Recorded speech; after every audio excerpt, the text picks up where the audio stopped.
জাতীয় নাগরিক পার্টির নেতাদের রাজনীতির ময়দানে আরও অভিজ্ঞতা সঞ্চয়ের পরামর্শ দিয়েছেন বিএনপির স্থায়ী কমিটির সদস্য সালাউদ্দিন আহমেদ। তিনি বলেন, যারা একটি নতুন রাজনৈতিক দল সংগঠিত করেছে, যাদের এখনও রেজিস্ট্রেশন নেই, তারা অনেক আবেগতাড়িত হয়ে অপরিকল্পিতভাবে এমন সব রাজনৈতিক কর্মসূচি দিচ্ছে।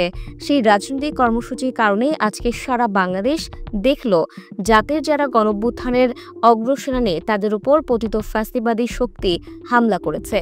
সুতরাং বাবারা রাজনীতির ময়দানে আরও অভিজ্ঞতা সঞ্চয় করার জন্য আমরা পরামর্শ সবসময় দিচ্ছিলাম, আজকেও দিচ্ছি, নসিহত করছি। আমরা তোমাদের উজ্জ্বল ভবিষ্যৎ কামনা করি। সালাউদ্দিন আহমেদ আরও বলেন, বাংলাদেশের গণতন্ত্রের জন্য তোমরা ভবিষ্যতে অনেক বেশি অবদান রাখবে, তোমরা জাতীয় নেতৃত্বে পরিণত হবে, সেই আশাবাদ ব্যক্ত করি।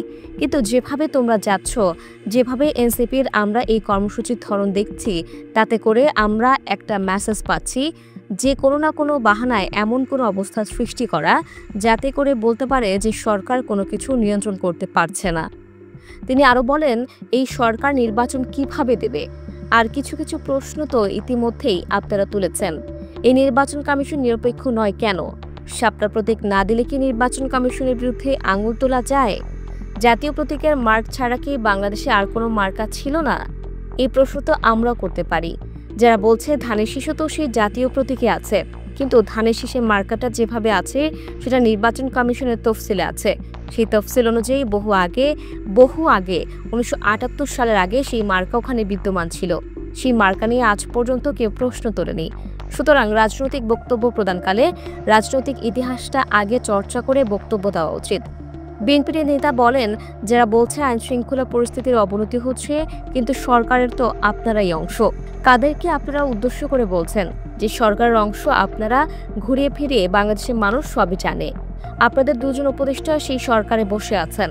দুদিন পরে তারা আপনাদের সাথে জয়েন করবেন, তারপরে আপনাদের সাথে নির্বাচন করবেন। এই দৃশ্য তো আমরা দেখার জন্য অপেক্ষা করছি। বাংলাদেশের জনগণ সবই জানে, বোঝে। সুতরাং অত্যন্ত সতর্ক পদক্ষেপের সাথে বাক্য চয়ন করা দরকার, রাজনৈতিক কর্মসূচি প্রণয়ন করা দরকার।